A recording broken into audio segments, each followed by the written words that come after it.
చెప్పారు చాలా అద్భుతమైనటువంటి ప్రాజెక్టు కట్టారని చెప్పి. కానీ ఆ సెల్ఫ్ మేడ్ వల్లనే ఇలాంటి పరిస్థితి వచ్చింది. ఆ డిజైన్లు సరిగ్గా లేకపోవడం వల్ల, ఇంజనీరు తానే అయ్యి డిజైనర్ తానే అయ్యి చేయడం వల్ల ఈ విధమైనటువంటి పరిస్థితి వచ్చింది. మహా అద్భుతమైనటువంటి అని చెప్పినటువంటి ప్రాజెక్టు 3 ఏళ్ళు కాకముందే ఎట్లా కుంగిపోతుంది, ఇదంతా అవినీతమైనటువంటి మాటనేమో కాంగ్రెస్ పార్టీ నేతలు విమర్శిస్తున్నారు. మేము విమర్శిస్తలేము, దాన్ని రిపేర్ చేయమంటున్నాం. రిపేర్ చేయొచ్చు, ప్రాబ్లం వచ్చింది దాన్ని పరిష్కారం చేయలేమా? అదంత పెద్ద ప్రాబ్లం ఏం కాదు కదా. మనం నిపుణులను పెట్టి 5 నిమిషాల్లో చెప్పేస్తారు, వాళ్ళు చెప్పేస్తారు, నీళ్ళు ఆపేస్తారు, ఇదివరకే అయిపోవాలి.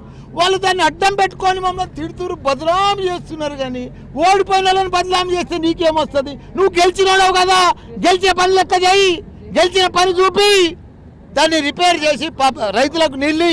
అది నువ్వు దమ్మున్న సీఎం, దమ్మున్న లీడర్.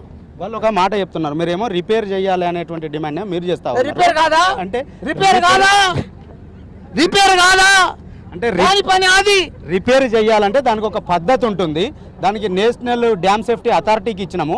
అసలు మిగతా ప్రాజెక్టు కూడా అసలు నాణ్యంగా ఉందా? ఇప్పుడేమో 3 కుంగినాయి, తర్వాత మిగతా దాని పరిస్థితి ఏందో తెలియదు. నేషనల్ డ్యామ్ సేఫ్టీ అథారిటీకి ఇచ్చినాము. వాళ్ళు ఒక రిపోర్ట్ ఇస్తే నిజంగా అది చేయొచ్చు, మరమ్మతు చేయొచ్చు అని చెబితేనే చేస్తాను తప్ప లేదంటే ముందుకెళ్లే పరిస్థితి లేదు అని స్వయంగా ముఖ్యమంత్రి దాని మీద అనుమానాలను వ్యక్తం చేస్తున్నారు. అనుమానాలు వద్దు, ఏమొద్దు నర్సింగ్. మనుషుల సంకల్పం ఉంటే అద్భుతాలు చేయొచ్చు. అవి పెద్ద పని కాదు, దానికి సంకల్పం కావాలి, చెయ్యదలుచు కావాలని కేసీఆర్ గొప్ప పని చేసిండు. పెద్ద ప్రాజెక్టు కట్టిండు, కాళేశ్వరం ప్రాజెక్టు కట్టిండు. దాన్ని అట్లనే పెండింగ్ పెట్టి కూలిపోతుంది, కుంగిపోతుంది, దాని డేంజరస్లా అని పెద్ద భూతద్దంలో చూపిస్తున్నారు. అసెంబ్లీ ఎన్ని దినాలు పాడు చేసిరు. అది అసెంబ్లీలో ఏం నడిచింది చెప్పు? ఏమన్నా సభ నడిచిందా?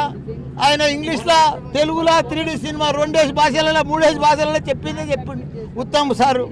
ఏం చెప్పలే, టైం అంతా పొద్దుబడ కొట్టిరు కానీ ఏం చేయలేదు. ఇంతకుముందు